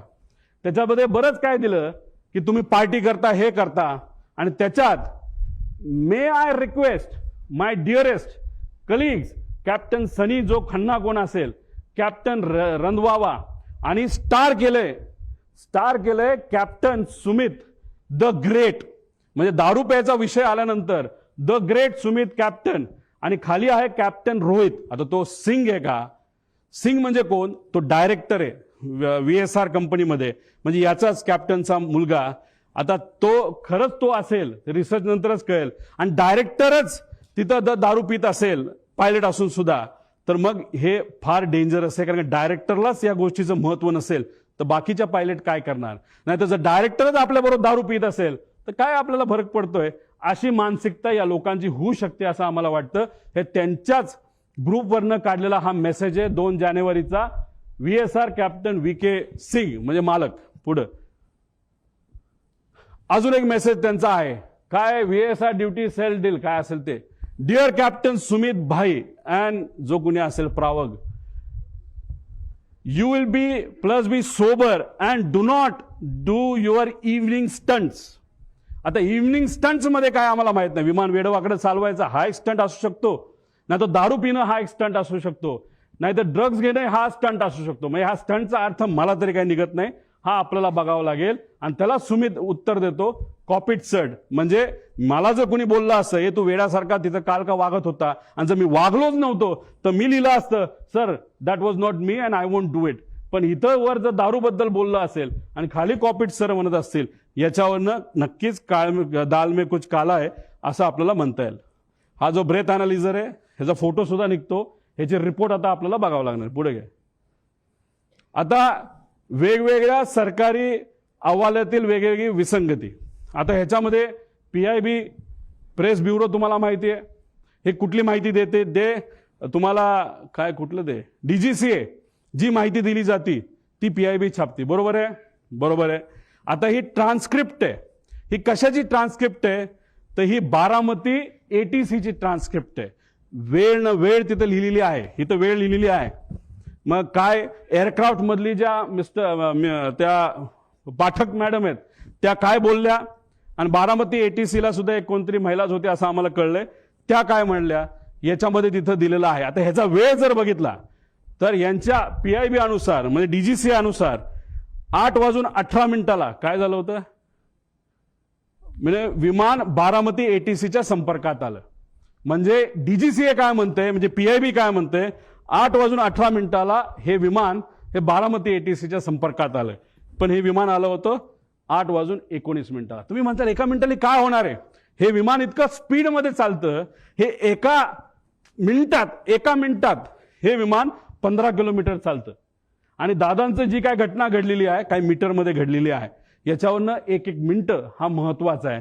मग एवढी मोठी घटना घडली असेल तर मग 2 रिपोर्ट जे आहेत हे रिपोर्ट वेगळे का असा प्रश्न एक परिवारातला एक व्यक्ती म्हणून त्या ठिकाणी मी करतो. आता आगीचे लोट दिसण्याचे टायमिंग PIB DGCA किती म्हणतं? 8:44. पण ट्रान्सक्रिप्ट प्रमाणे इथं 8:43:55 सांगितलं की मला आता लँडिंग पॅड म्हणजे स्ट्रिप तिथं दिसतीये. मग त्यांनी सांगितलं रनवे 11 क्लिअर टू लँड. त्यानंतर 8:44:13 ओ शिट म्हणजे ही जी पाठक मॅडम आहेत त्यांच्याकडनं ते शेवटचे शब्द होते आणि त्यात 7 सेकंद तुम्ही ऍड करा. 44 प्लस काहीतरी 13 प्लस 20 तर त्याच्यात तो ऍक्सिडेंट तिथं झाला. म्हणजे हे टायमिंग आणि हे टायमिंग जर इथं 20 सेकंद तुम्ही ऍड केले म्हणजे 13 + 7 20.20 म्हणजे 20 सेकंडचा याच्यामध्ये फरक आहे. मी तुम्हाला सांगितल्याप्रमाणे सेकंडचा विषय असतो. इन्व्हेस्टिगेट तुम्ही करत असाल आणि तुम्ही एका मोठ्या एजन्सीचे लोक असाल तर तुम्हाला सेकंदात बोलावं लागतं. इथं मिनिटात बोलून चालत नसतं. आणि इथं ह्या 2 रिपोर्टमध्ये खूप मोठा फरक आहे असं कुठेतरी दिसतं. आता हा एक ट्रान्सपॉन्डर एक असतं विमानाला. विमान सांगत असतं सॅटेलाइटच्या माध्यमातून मी इथे आहे, माझं स्पीड किती आहे, मी अलाइन झालोय का, एअरपोर्टचं जे स्ट्रिप आहे त्याला मी अलाइन झालोय का, तिथून माझं डिस्टन्स किती आहे, माझी हाईट किती आहे, माझं लोकेशन कुठे आहे, हे सगळं तिथं दिलं जातं. आणि हे आमच्याकडे आहे. ही माहिती ही आम्हाला एका सॉफ्टवेअरच्या माध्यमातून जे मगाशी तुम्हाला सॉफ्टवेअर सांगितलं त्यातून आम्हाला सगळी माहिती कळाली. फक्त शेवटच्या 1 मिनिटाची आम्हाला माहिती कळाली नाही. कदाचित ट्रान्सपॉन्डर हा मुद्दामून विमानाच्या आतून हा बंद केला होता. तुम्हाला टिल्ट होताना जे विमान दिसते त्या ट्रान्सपॉन्डर बंद होता. ट्रान्सपॉन्डर हा 8:43.18 ह्याच्यात तुम्ही म्हणाल हे तर टाइम वेगळा दिसतोय. ह्यात फ्लाईट रडारच्या शेवटच्या UTC टाइम म्हणजे 3 ते म्हणजे याच्यामध्ये 5 तास आपल्याला ऍड करावं लागतात. त्यात 8:43.18 जेव्हा हे बंद झाला ट्रान्सपॉन्डर, का बंद झाला, का कुणी बंद केला, असे प्रश्न आम्हाला त्याच्यामध्ये आहे. आता आपल्याला शेवटपर्यंत कळालं असतं. आणि या 1 मिनिटाच्या आधी हे विमान त्या धावपट्टीला अलाइन झालं होतं. म्हणजे ते धावपट्टीवर उतरेल अशी अपेक्षा होती. पण 1 मिनिटामध्ये काहीतरी गडबड झाली ती अजूनपर्यंत आपल्याला कळलेली नाही. आता हा जो भाग आहे हा तुमचा 11 नंबर आहे आणि हा भाग आहे 29. हे जे मोठी चर्चा करतात अरे बाबा तो जो असा हिलटॉपवर आहे आपला लँडिंग स्ट्रिप त्यामुळे फार डेंजरस आहे, फार अवघड आहे, हे आपण लँड करू शकत नाही असं लोक बोलतात. ते खरं आहे. आता ही ती जागा आहे 11 नंबर आणि ही जागा आहे 29 नंबर. मागे घे. ती आहे MIDCची साईड. इथं तुम्ही जर गेला तर सपाट आहे, सपाट, काही तिथे टेन्शन नाही. तिथं तुम्ही कसंही लँड होऊ शकता. त्यावेळेस जे विंड स्पीड होतं ते ऑलमोस्ट नव्हतं. आणि विमान जेव्हा इथून लँड होतं त्याला अडचणी काय असतात, एकतर हे उंच आहे आणि इकडे जो सूर्य उगवत असतो तो स्क्रीनवर तिथं दिसतो. मग सगळ्यात बेस्ट ऑप्शन काय असतं, बाबा इकडे नको जायला, सोपी साईड 29 साईड आपण घेऊ, 11 नको घ्यायला, असा निर्णय बराच वेळा त्या ठिकाणी घेतला जातो. मग ह्या विमान चालकाली तो निर्णय घेतला होता का? पुढे जाऊन बघूया. 8:27 एअरक्राफ्ट करून रनवे 29ची परवानगी मागण्यात आली. म्हणजे परफेक्ट फ्लॅट आहे. जसं तुम्ही 2023 ऍक्सिडेंट बघितला तर नुसतं घासत गेलं होतं, अशी कदाचित घटना घडू शकली असते. दादा जिवंत असू शकले असते. 29 नंबरची परवानगी तिथं एटीसी कडनं घेतली होती. एटीसीने ती परवानगी दिली आणि 2 मिनिटांनंतर एअरक्राफ्ट करून रनवे 11ची परत परवानगी मागितली. का? कशामुळे? काय कारण? प्रश्नच आहे. म्हणजे सोपं सोडून अवघड कशाला घ्यायचं? बरं, एकदा मागितली का? नाही. मग दुसऱ्यांदा परत 8:36 एअरक्राफ्टने गो अराउंड केल्यानंतर त्यांनी परत 29ची मागणी केली. परत ती त्यांनी कॅन्सल केली. परत आम्ही 11ला येऊन लँड करतो असं सांगण्यात आलं. निर्णय को पायलट घेत नसतो, मेन पायलट घेत असतो. को पायलट कम्युनिकेशन करत असतो. मग या मेन पायलटला 29 जे सोपं होतं ते सोडून 11 नंबरच का पाहिजे होता, हे मात्र त्या ठिकाणी अजूनपर्यंत कळालं नाही. पुढे आता हा व्हिडिओ बघा.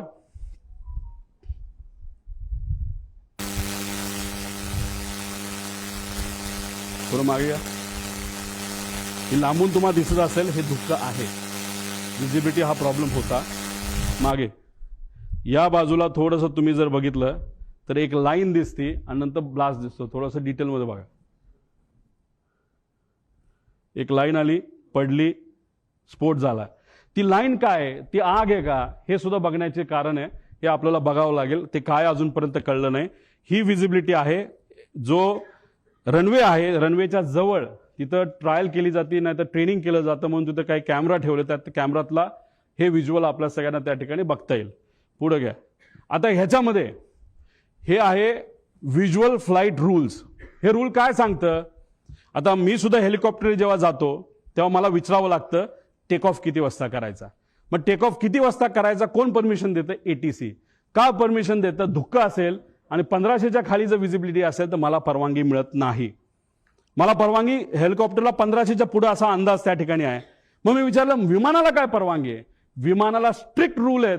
कोणाचे? तर डीजीसीएचे रूल्स आहेत, व्हिज्युअल फ्लाईट रूल्स, की 5000 मीटरची जोपर्यंत विजिबिलिटी येत नाही तोपर्यंत विमान उडवायचंच नाही. म्हणजे लँडिंग सोडा, टेक ऑफ सुद्धा तुम्ही करू शकत नाही, असे आदेश त्या ठिकाणी तिथे दिले होते. आता तुम्हाला मला विचारायचंय की 8:30 वाजता विजिबिलिटी 3 किलोमीटरची होती. बघा 8:31 आणि 11 सेकंडला visibility is 3 kilometre as of now. कुणी सांगितलंय? बारामती एटीसी. आता इथं ही जी कोणी व्यक्ती आहे हँडलर एरोचा, तो काय म्हणतो? Captain checking visibility at Baramati 7:03. All okay sir 7:10. म्हणजे काय? Visibility is okay.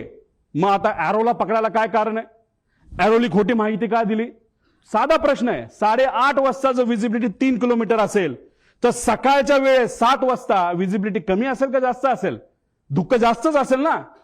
मग हा महाशय 7:10 म्हणतो ऑल ओके सर, म्हणजे visibility is okay, okay to take off. म्हणजे ह्या व्यक्तीने सुद्धा ऑफिसमध्ये जिथं डायरेक्टर, महाराष्ट्राचा डायरेक्टर एव्हिएशनचा ज्या ग्रुपमध्ये, त्या ग्रुपमध्ये हे महाशय म्हणतात all okay, visibility is fine, okay to take off. आणि ही गोष्ट बघितल्यानंतर आमचे दादा विमानात बसले आणि मग तिथं जे काय घटना त्या ठिकाणी घडली. मग एरोला पण जबाबदार धरायला काय कारण आहे? धरायलाच पाहिजे. त्यामुळे हे सगळे विषय आहेत. त्यामुळे इथं मोठा रूलचा डिफिशिएट आहे. मग या पायलटला माहित होतं विजिबिलिटी नाही, तरी तो हिरोगिरी करायला का गेला? मुद्दामून गेला का? त्याच्यावर कुठलं प्रेशर होतं का? का वेगळंच काय कारण आहे? आणि कदाचित त्याच्या मनामध्ये ही घटना घडवायचीच होती अशी होते का? असे प्रश्न आम्हाला तिथं उद्भवतात. पुढच्या काय गोष्टी बघितल्यानंतर तुम्हाला त्या गोष्टी खऱ्या वाटतील. पुढे घे.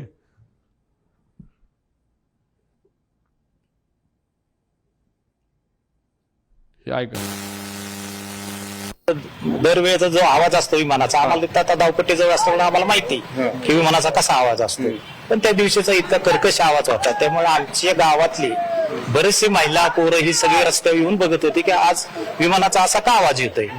आणि गावाला एक रेटी घालून परत विमान धावपट्टीच्या दिशेने उतराय गेलं. पण त्याच वेळी आमच्या गावातनं उतरताना आमच्या गावात एक मंदिर आहे, त्या मंदिराच्या कळसाला सुद्धा टेकायची काही लोकांना शक्यता पुढे घे. म्हणजे विमान लँड होण्यापूर्वी जे गाव आहे त्या गावाच्या कळसाला विमान घासून गेलं. म्हणजे 1 मिनिट जो ट्रान्सपॉन्डर बंद झाला होता शेवटचा, जे सॅटेलाइटची कनेक्शन आहे मुद्दामून तोडण्यात आलं होतं ट्रान्सपॉन्डर बंद करून, असं आमचं मत आहे. याच्यामध्ये नॉर्मली एमिंग पॉइंट हा पुढे असतो, त्यानंतर मग सेंट्रल लाईन बघितली जाते, लँडिंग डेझिग्नेटर असतो थ्रेशोल्ड, याच्यावर लँड करायचं नसतं, याच्या पुढेच लँड करावं लागतं. आणि ही जर बारामतीची साईड बघितली, थ्रेशोल्ड इथे आहे.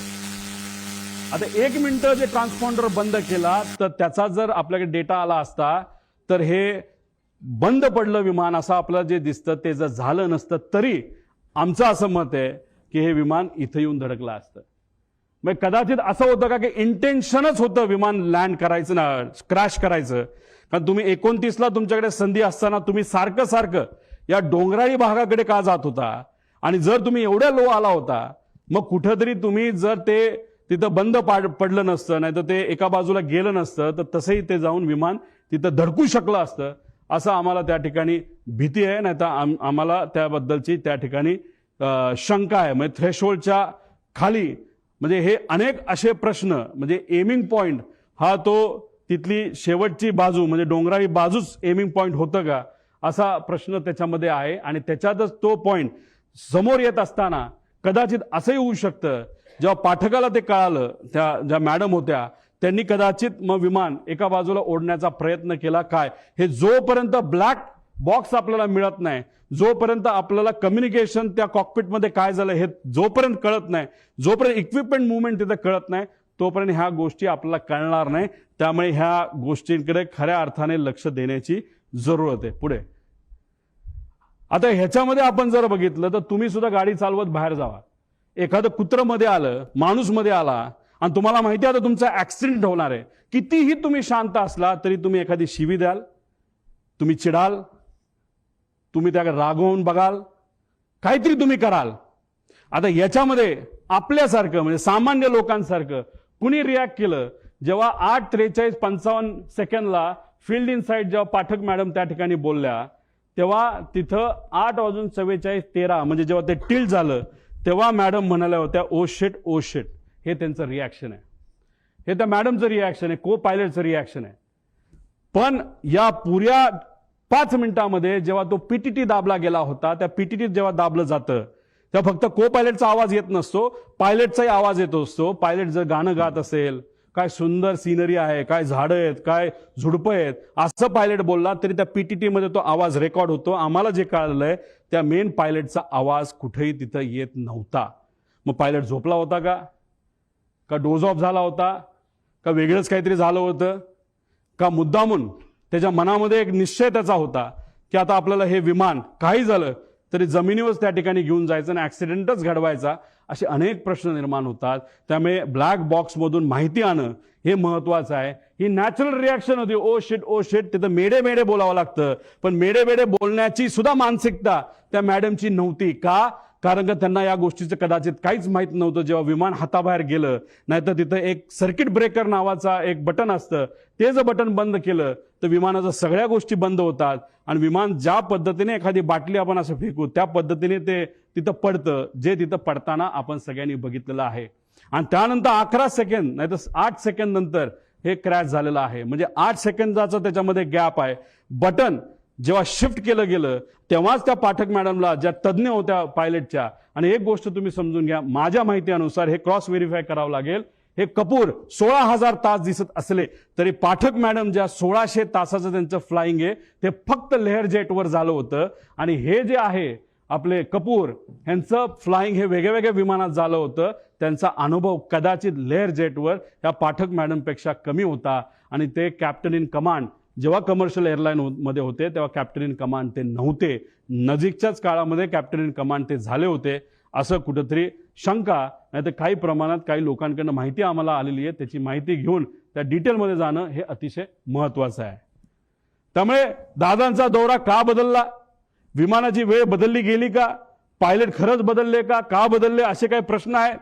मग त्यानंतर केंद्रीय विमान मंत्रालयाचा अहवाल आलाय का, एटीसी ट्रान्सक्रिप्ट आणि या अहवालामध्ये का त्याच्यामध्ये डिस्परन्सी आली, का त्याच्यामध्ये फरक आलेला आहे, मधील वेळेची विसंगती का आली, पायलट रडारचा 1 मिनिट आधीच ते जो ट्रान्सपॉन्डर आहे तो का बंद झाला, का बंद केला गेला, व्हिजिबिलिटी कमी असताना सुद्धा टेक ऑफ का झालं, जर टेक ऑफ पुण्याचं एअरपोर्ट बॅकअप पकडून केलं असेल तर लँड करण्याचा प्रयत्न का तिथं झाला, असा आमचा प्रश्न आहे.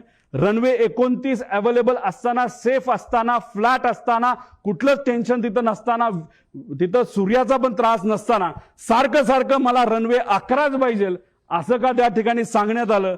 आधीच विमान कमी उंचीवर आणले गेले होते का, त्यानंतर शेवटच्या काही मिनिटात पायलट काहीच, जो मेन पायलट आहे, एवढी घटना जमीन जवळ येते, विमान टिल्ट होतंय, तिथं बंद पडतंय विमान, तरी तुम्ही काहीच बोलत नाही, याचा अर्थ काय. तर याचा अर्थ जर काढायला गेलं तर मी सामान्य परिवारातला एक व्यक्ती म्हणून, नाही तर सामान्य व्यक्ती ज्याचं टेक्निकल बॅकग्राऊंड कुठलंच नाही, मला असं वाटतं की हा अपघात नाही, हा 100% त्याच्यामध्ये घात असू शकतो. आणि हीच माहिती आम्हाला सगळ्या इन्व्हेस्टिगेशन एजन्सीजकडनं पाहिजे. पण मग इन्व्हेस्टिगेशन एजन्सी, सरकारी एजन्सी हे योग्य पद्धतीने काम करू शकतं का? करू शकतं. पण लोकांच्या मनामध्ये शंका आहे. काही दिवसांपूर्वी माजी अधिकारी ज्यांनी अजितदादांवरच टीका केली होती, त्या अधिकाऱ्याने सुद्धा सांगितलं की ठीक आहे, दादांचं माझं एवढं चांगलं नव्हतं, पण मग एन्क्वायरी करत असताना जर सरकारीच एजन्सी करणार असेल तर त्यांना जसं पाहिजे तसंच ते एन्क्वायरी करू शकतात.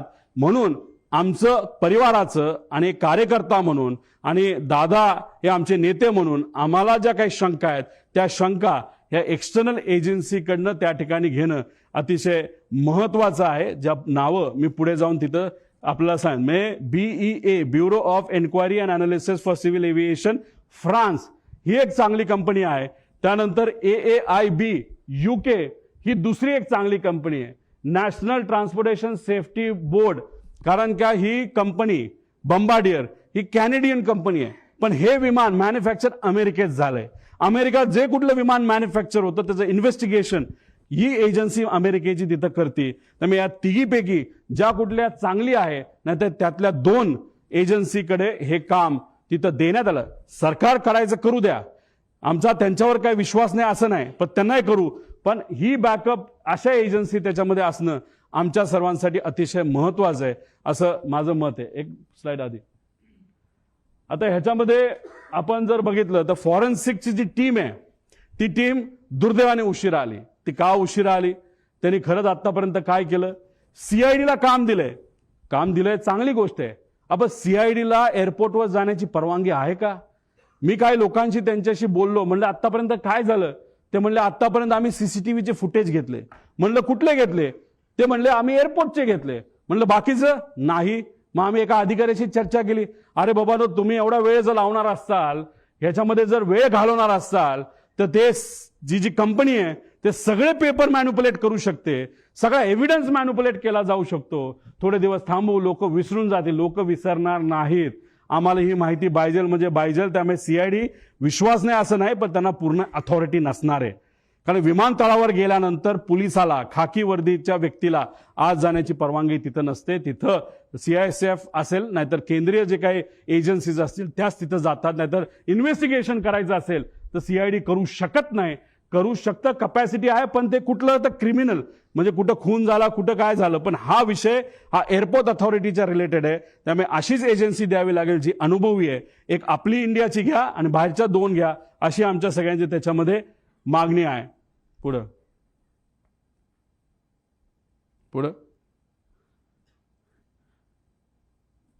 हे सगळे विषय आहेत.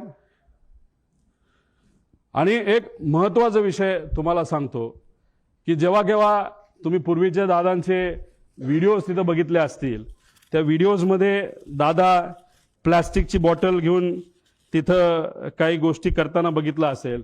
पाणी पिताना प्लॅस्टिकच्या बॉटलमध्ये पाणी पिताना तुम्ही बघितलं असेल. आणि मग पण नजीकच्या काळामध्ये म्हणजे हे जे काय आहे,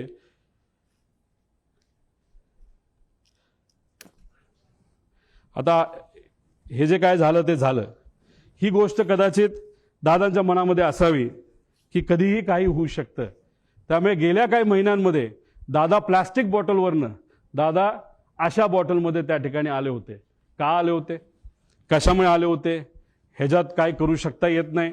म्हणून तुमचे नजीकच्या काळामधले काही महिन्यातले जर तुम्ही त्यांचे व्हिडिओज बघितले, मागे सिक्युरिटीचा अधिकारी असतो उभा, तो सुद्धा त्यांचा विश्वासू, त्याच्या हातामध्ये काचेची बाटली असते आणि ती काचेची बाटली अशीच नसते, ती बऱ्याच वेळा चेक केलं जातं आणि त्यानंतर त्यांच्या हातामध्ये ती बाटली असायची.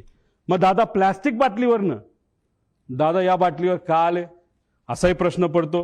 जेव्हा माझ्या एका मित्राली हेलिकॉप्टर घेतलं होतं, मी दादांना सांगत होतो, दादा माझ्या मित्राला एक हेलिकॉप्टर घेतलंय. म्हणलं चांगला आहे, तो तुझा विश्वासू आहे का? म्हणलं हो आहे. मग त्याचंच हेलिकॉप्टर तू वापर, बाहेरून तू घेऊ नको. आम्ही आत्ताच्या काळामध्ये बरंच काही वेगळं ऐकलेलं आहे. आता ह्याच्यातून ते मला काय सांगण्याचा प्रयत्न करत होते मला तर ते काय माहीत नाही. दादानी त्यांच्या काही जवळच्या लोकांना, ज्यांची आर्थिक परिस्थिती बरी आहे, चांगला व्यवसाय आहे, त्यांना सांगून सांगितलं होतं की पुढच्या काही महिन्यांमध्ये तुम्हाला विमान घ्यावं लागेल आणि ते विमान तू घे, म्हणजे मला ते वापरता येईल. हे का ते काय बोलत होते, कसं काय, शेवटी आत्ता दादांबरोबर झालेले काय सगळे संभाषण हे तिथं माझ्या ध्यानामध्ये त्या ठिकाणी एका टेपसारखे तिथं पळत आहेत, जात आहेत. त्यामुळे काचेच्या बाटलीपासून पार विमान स्वतःचं त्या ठिकाणी असावं, या सगळ्या गोष्टी त्यांच्या मनामध्ये का होत्या हे आज तरी आपल्या सगळ्यांना त्या ठिकाणी विचारता येणार नाही. फक्त एवढंच आहे, माझा काका, आमचे नेते, आमचे दादा आज आमच्या सर्वांच्या मध्ये नाही आहेत. पण ते का नाहीत, कशामुळे झालं, कुणी केलं, जर केलं असेल तर कसं घडलं, का केलं गेलं, याची माहिती मला नाही तर अख्ख्या महाराष्ट्राला त्या ठिकाणी माहिती पाहिजे. कारण का आम्ही आमच्या दादाला, आमच्या काकाला आम्ही मिस करतो. आणि नक्कीच मी एक तुम्हाला सांगतो, जर अशा पद्धतीने आपण जर इन्व्हेस्टिगेशन केलं तर सत्यमेव जयते, आपल्याला विजय या रिसर्चच्या बाबतीत त्या नक्कीच त्याला यश आल्याशिवाय राहणार नाही, असं आमच्या सगळ्यांचं त्याच्यामध्ये मत आहे.